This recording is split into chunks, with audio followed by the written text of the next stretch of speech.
Good morning. This Gayle King interview, statements regarding Kobe Bryant, has really triggered me far more than I ever imagined.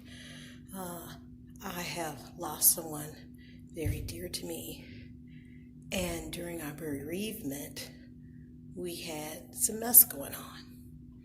I didn't like that at all. And this was before we even buried my beloved that had recently departed, before we had the funeral. And I cut that stuff short. I walked in, and I wasn't the adult at that time, but I stopped it and said, "You will not desecrate the memory of my beloved." And my voice was cracking. I could barely speak. So I can appreciate how the Bryant family might feel right now. Additionally, I also am feeling a little triggered understanding Gayle King's perspective.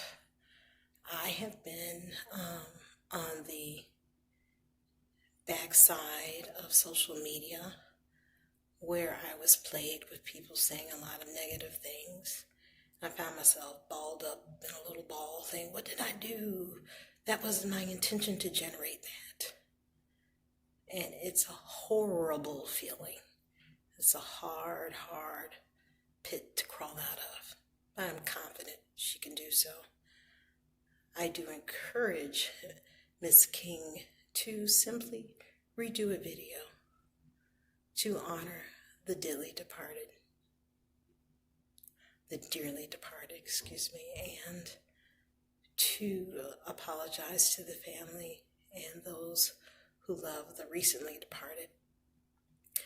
But more than continue about talk and a discussion,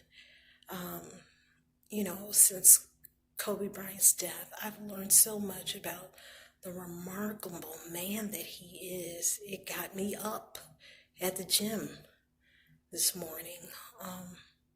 I am in the throes of trying to relaunch a dream that was deferred. And when you want to be an entrepreneur again, that means being broke, which I'm broke already, but really being broke and taking efforts and risk that really can put you at a low peak. I did it before when I was single, but doing that as a parent very much has me challenged. But I think about how resilient Mr. Bryant was, how in his life, how even after that incident, he got up, he owned what he did, and he made himself better. How he was at the gym at 4:30, how he was an active, engaged parent, and how he got up and he was at church that morning with his daughter before his final day. The other day, my daughter shocked me and once again spoke of my imminent passing and how she'll have a locket and put my picture in it so she can remember me as she lives and goes on once I've died. I was like, wait a minute, are you giving me a premonition? I'm not ready to get out of here.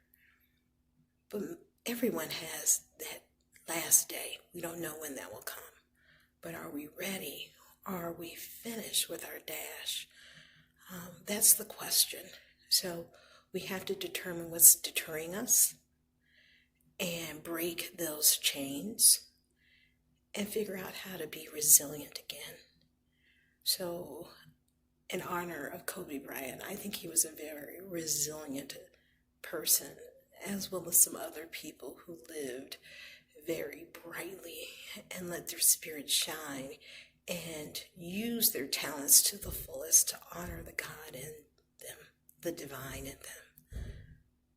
What's your resilient song, message, mantra? Do you have an experience where you got yourself out of a rut? Could you please share it and inspire us?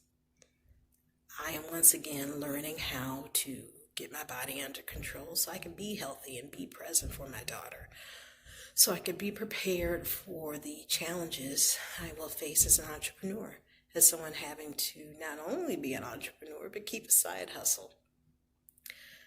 So it got me out of bed to not just talk, but to do action. And my action today is to take healthier care of myself and think about what I can do all the more. And when I got here, I was going to get on that Stairmaster beast. 2 people are already on there plowing it out. So whatever your focus, your dreams are, and careful, there are other people feeling that same spirit, and if you don't move, they will move, and you may lose your opportunity. So move forward, be resilient. Tell me, what is your Positive Rhythms resilient song? What is your resilient mantra, prayer, quote? What is your resilient story? I thank you in advance for sharing, and as always, stay positive.